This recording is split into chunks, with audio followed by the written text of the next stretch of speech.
office. It's 7.8% now.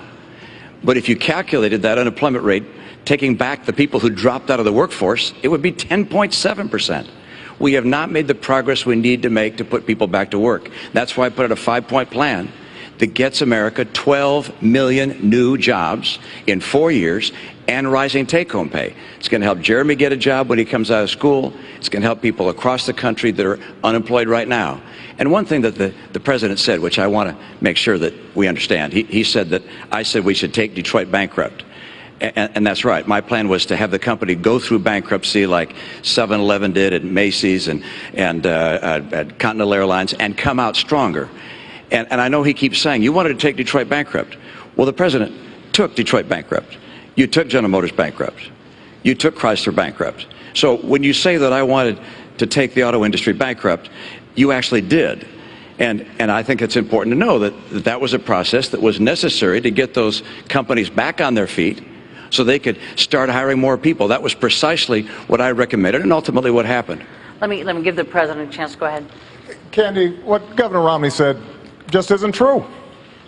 He wanted to take them into bankruptcy without providing them any way to stay open.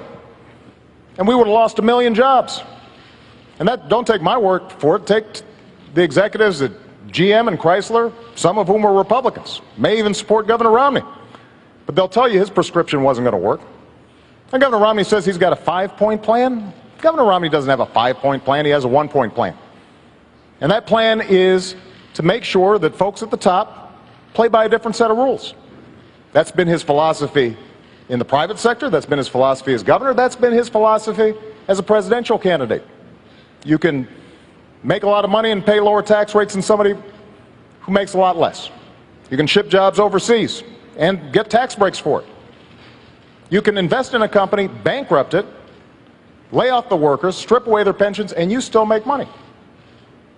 That's exactly the philosophy that we've seen in place for the last decade.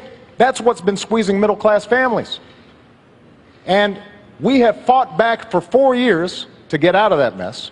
The last thing we need to do is to go back to the very same policies that got us there. Mr. President, the next question is going to be for you here. And Mr. Romney,